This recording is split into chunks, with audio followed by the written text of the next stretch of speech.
Greetings and salutations, my name is David Rodwin and this is some epic bullshit. So next Monday I'm making my return to the stage after an 8-year hiatus. And while I'm just performing one song in a friend's cabaret, you may be asking, why now? And the answer is very simple.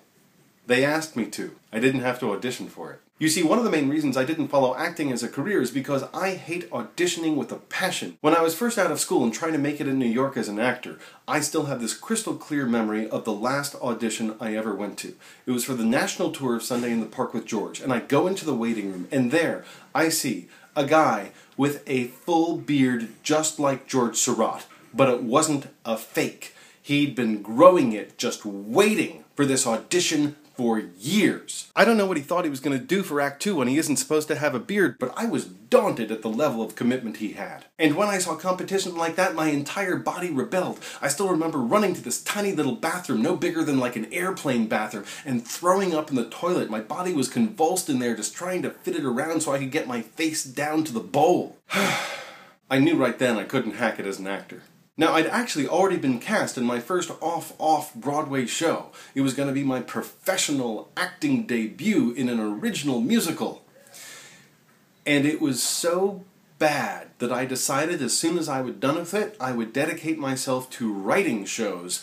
Because at this point, the idea of having to suffer through auditions just to have your reward of acting in a piece of dreck like that, I was not up for it. And one great benefit of writing your own material is that you never have to audition again. Of course, my original trauma around auditions goes back much further than that. In 8th grade, I was selected to be part of a special homeroom for the musically talented. Remember back when you had a homeroom? I didn't have to audition for that either. You see, the music teacher had watched all of us in 7th grade and seen who worked hard, who had good attitudes, and who had talent. And he decided if he put us all in the same homeroom, we'd develop some sort of amazing musical synergy. Now, this teacher's mission in life was to direct the annual school musical. And this wasn't some pathetic, gleek, nerd endeavor where everyone's just throwing slushies in your face and calling you gay. No, this is a completely different scenario. This teacher was amazing. He was simply the most inspirational teacher I'd ever had. He was beloved by all, and somehow he found a way to make the musical the highlight of the year for the entire school. The remarkable thing was that this was a diverse, rough-and-tumble public school in the worst part of my town. And it didn't matter if these kids had never been to a musical in their entire lives, everyone wanted in. So in a school of 600 kids, he would get 200 of them onto the stage. We took it so seriously, we even recorded a cast album, and then we pressed them on LPs. Real vinyl. So while other schools may have revolved around baseball and football, Clunin Middle School always revolved around the annual musical, directed by Don Rickenback.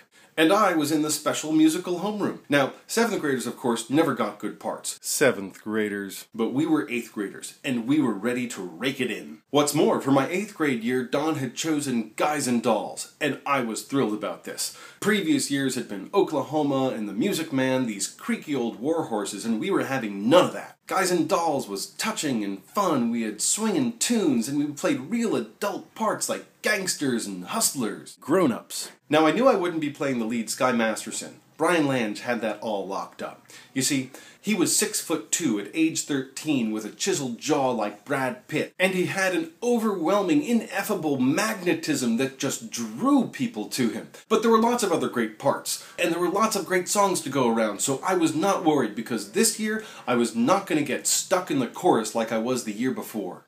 You know, the funny thing is, I don't actually remember my audition at all. The thing that scarred me was when the cast list was announced. And when I say announced, I mean literally announced. It was an annual tradition, once the cast had been set, that Don himself would read it over the intercom for the entire school to hear. The entire school. So on that special day, we were all so hopeful, so confident, so excited. And just before Don announced what buses were at the platform ready to take us home like he did at the end of school every single day, he read the list. Within moments, my homeroom was like a lottery where everyone won something. First there was Brian Lange, no surprise there. Then Lissa Dansky as Adelaide. Then Mark Harris, nicely. Chucky Bond got Big Julie. And as I keep listening to hear my name over all the excitement and shrieking of everyone around me, I hear Don's voice switch gears and suddenly he says, "Bus 33, your bus is at the platform. Bus 33. I've never been so crushed in my entire life. And I suddenly understood how supervillains got created. Because in that moment, the only thing I wanted to do was prove him wrong. If it takes me the rest of my life, I'm going to learn how to sing, how to act, how to write, compose, direct, and dance better than any of those idiots he cast. And then I'll show him. And then he'll know. And my name's David Rodwin, and this was some epic bullshit. Red, red, red, red, red, red, orange, orange. Pick up blue, pick up red, pick up orange from the blue, green, circle on the violet, diagonal, diagonal, yellow, comma, num, num, num, num, num, num, num, num. Blue, blue, blue, blue, still sitting, red, that perfume, blue, all night, blue, green, the window shut, dot, dot, dot, dot, dot, sitting, dot, dot, waiting, dot, dot, getting fat, fat, fat, more yellow, dot, dot, waiting to go out, out, out. No, no, no, George, finish the hat, have to finish the hat first, hat, hat, hat, hat, hat, hat, hat, hot in here. Sandra.